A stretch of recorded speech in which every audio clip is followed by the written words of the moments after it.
pesar de que todavía no hay vías que nos conecten para... Territorialmente estamos cerca, pero hábil para transportarla todavía no. Después de tanto tiempo recibiendo la gracia que usted porta en la ciudad de Santiago, compartiendo una amistad, al igual que con el pastor Kevin acá en Barahona, para mí es muy grato.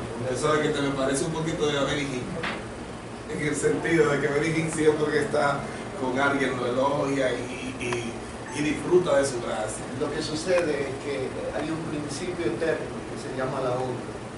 Y la honra es un principio que no nació en la tierra, sino en los cielos. Y Dios dijo, yo honraré a aquellos que me honran. Por lo tanto, una forma de honrar al Señor, el que es invisible, es reconociendo la gracia que Él ha puesto en hombres invisibles. Y para mí es más que un honor estar acá, junto con un equipo de ministros del Señor que me acompaña, bendiciendo esta hermosa ciudad y siendo bendecidos con la amistad que cada uno de ustedes profesa y el amor hacia nosotros. Te coloco en parte y de verdad que me ha impactado en lo que conozco de ti, pero me gustaría que en los próximos 7 minutos nos hable acerca de tu testimonio. Yo, la última vez que escuché que estuve en Santo Domingo, que estuve escuchando un programa por la radio donde te estaban entrevistando y me gustó muchísimo el programa. Yo pienso que era ¿cómo se llama?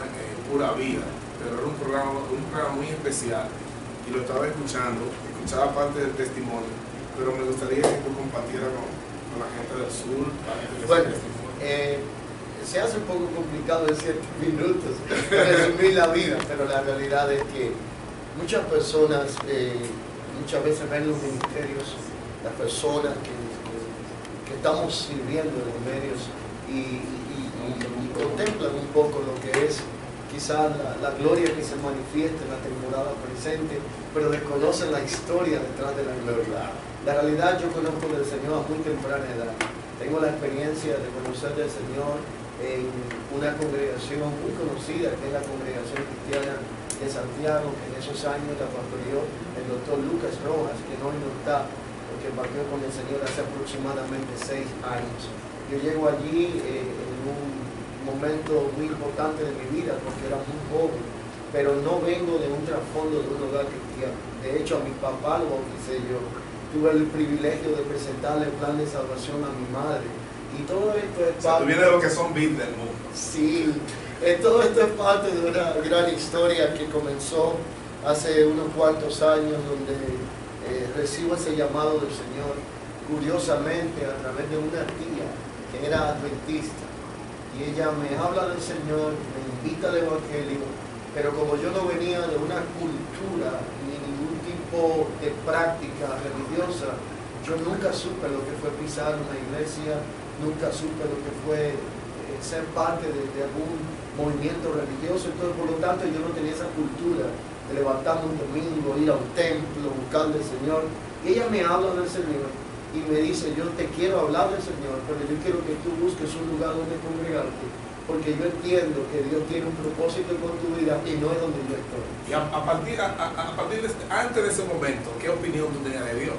Bueno, yo tenía un concepto muy, quizás, muy aéreo, lejano, aéreo de lo que era el Señor, porque como le digo, yo nunca fui a una iglesia, nunca en mi vida. Gloria a Dios por La tu vida. primera vez que yo entré a un templo fue cuando murió uno de mis abuelos, y fue un templo de tradición católica. Entonces fue la primera vez que entré en mi vida.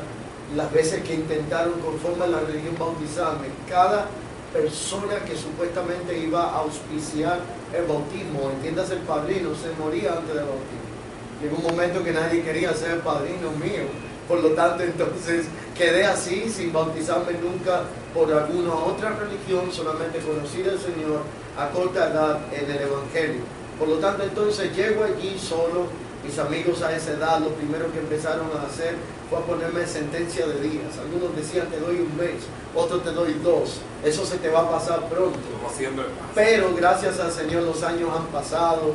Tiempo después de conocer del Señor, de formar parte y ser formado en esa casa espiritual, que fue la congregación, la que hoy pastoreo en Santiago, República Dominicana. Esposa e hijos. Esposa, hijos, yo ahí fui conocido al Señor, ahí fui bautizado, ahí me casaron, ahí de igual forma fui ordenado al ministerio pastoral, fui confirmado al ministerio apostólico y ahí persevero también con un testimonio de integridad, de fidelidad al Señor y al lugar donde me han puesto también. Entonces, luego de conocer al Señor, comienzo a pasar ya unos pocos años después a ser parte de los grupos de jóvenes de liderazgo. Y de ahí, pues, entonces llega un momento donde Dios empieza a revelarse en mi vida y a confirmar que tenía un propósito de un supremo llamamiento para conmigo. Todo esto era sin haberme casado, todo esto era sin haber sido el hijo de ningún líder. Y esto a mí me llama la atención y es un punto que quiero resaltar. ¿Por qué? Porque hoy día hay muy pocas oportunidades a veces en los ministerios para personas que no vienen de un trasfondo de una familia cristiana. A veces el que no es hijo de líder no tiene tanta oportunidad para poder escalar en el liderazgo. Pero cuando Dios tiene un llamado y un propósito, Él se encarga de sacarte de detrás de las ovejas, porque Él valida lo que hay en el corazón del hombre. De ahí entonces, tiempo después de conocer al Señor, de ser líder de jóvenes, los años van pasando, voy siendo formado, y mi familia decide irse a vivir fuera de la nación. Mi papá pasó por ciertas situaciones en cuanto a lo que tenía que ver sus negocios y asuntos que hacía. Y entonces de ahí decidieron ir a Estados Unidos, donde yo me traslado con mi familia, comienzo a estudiar allí. Ah, ¿no te envió la iglesia? No. Pero la iglesia consintió y entendió que había un propósito en mi salida de la nación. Sí, pero alguna persona piensa que fue la iglesia. No. La realidad era que yo fui en realidad el primer pastor que no se había casado de todo lo que tiene que ver el ministerio que represento, porque en esos años usted recordará que la gente no pensaba que podía existir un pastor que no se hubiera casado, y de hecho mi caso fue muy curioso. Cuando yo ya me caso, ya yo llevaba casi 30 bodas celebradas. No, pero todavía ahora yo vi a un joven ayer y le dije, tú eres pastorcito, te casaste, no tienes que casarte. Sí, porque es una realidad. Entonces, cuando salgo allí, vamos a estudiar, a establecernos, a prepararnos y a darle soporte a mi familia en el momento en que estábamos. Pero de allí, por hacer así un resumen muy corto, entonces empiezo a darme cuenta, no solamente en los lugares donde estaba apoyando y sirviendo, una gran necesidad que sentía. Si bien es cierto, yo desde temprana edad, tanto mi pastor, en ese entonces el pastor Lucas Rojas, reconocía que había un señalamiento de Dios en mi vida. Es que ellos comenzaron a prepararme, pero yo no salgo enviado por la iglesia con una asignación en específico.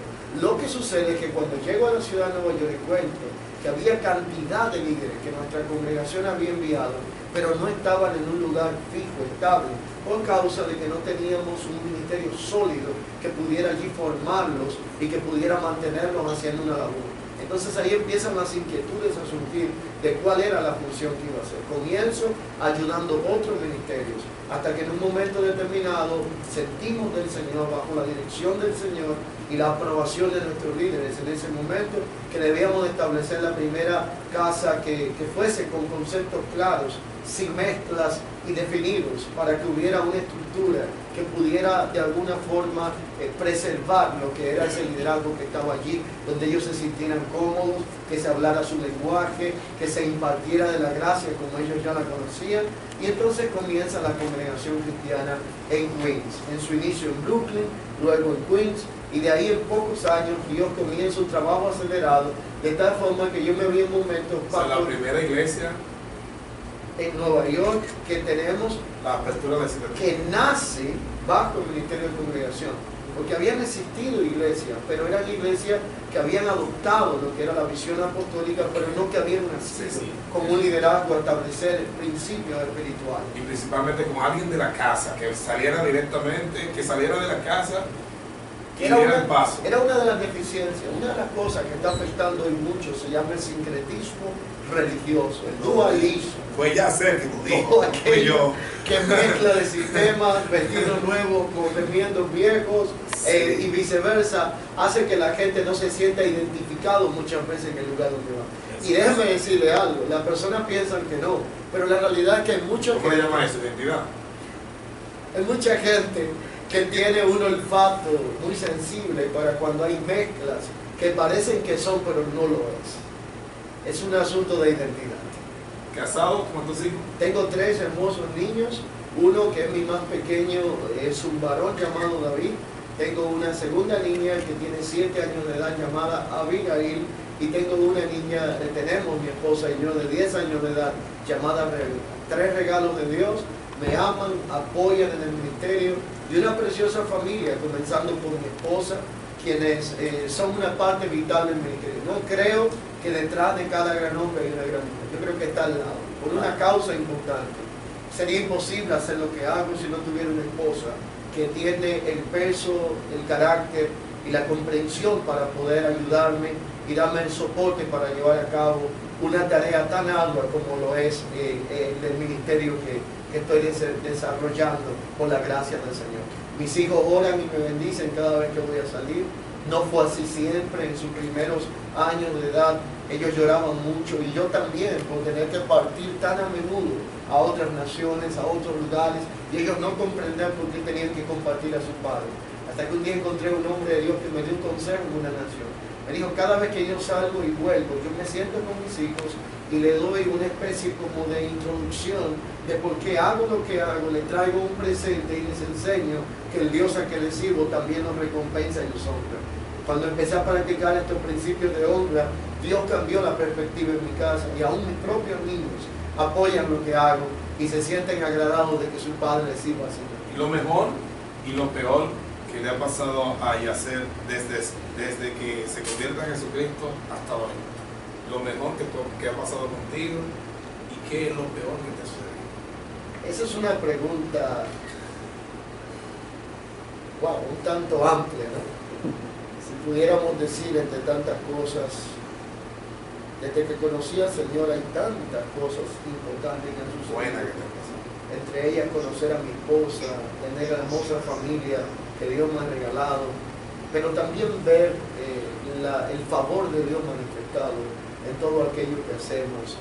Cuando uno ama al Señor, tiene pasión por su obra, ver su gloria manifestarse, ver la marca indudable de su aprobación en aquello que uno está haciendo, produce una gran satisfacción, por así decirlo, en forma generalizada. Cada vez que veo lo que el Señor hace en la casa donde estamos, en la nación donde estamos yendo, pues la verdad es que me siento muy agradecido del Señor, porque en estos pocos y cortos años he visto su mano obrar de manera poderosa, su favor incrementarse y cosas poderosas suceder de parte de Dios para con nosotros.